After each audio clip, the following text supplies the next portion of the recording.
دۆلار چی بەسەر دێت؟ بەشێک دۆلار دەفرۆشن و چاوەڕێن هەرزانتر بێت و بەشێکیش دەیکڕن بە ئومێدیەوەی گران بێتەوە، کەواتە چاوەڕێ دەکرێت دۆخەکە لە قازانجی کێیەک لای بێتەوە.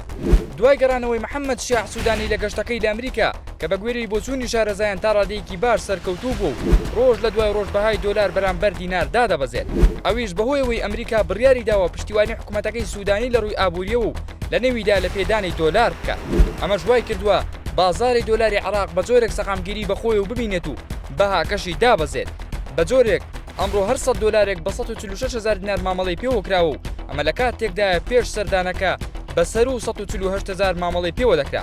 ئەم دابەزینە بازاری بەسەر دوو ئاراستەدا دابەش کرد و بەشێک پێیان وایە دۆلار زیاتر دادەبەزێت، بۆیە دۆلارەکانیان زیاتر دەفرۆشن و بە ئومێدیەوەی کە زیاتر دابەزێت و دواتر دۆلار بکردنەوە. بەشێکیش پێیان وایە ئەم دابەزینە کاتیە و دووبارە بەهای دۆلار بەرز دەوێتەوە، بۆیە ئەوان دۆلار دەکڕن بە ئومێدیەوەی بەرز بێتەوە.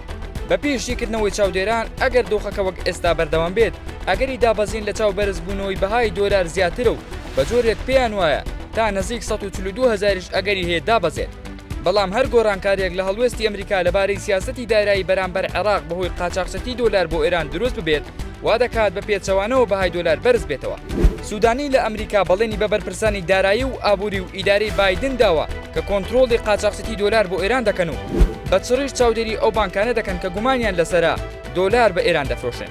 ئێستاش سوودانی لە هەنگاوەکانی سەرکەوتوو بۆ لە ڕازیکردنی دڵی ئەمریکەکان ئەگەریش بەردەوام بێت بە دڵنیاییەوە بەهای دۆلار زیاتر دادەبەزێت.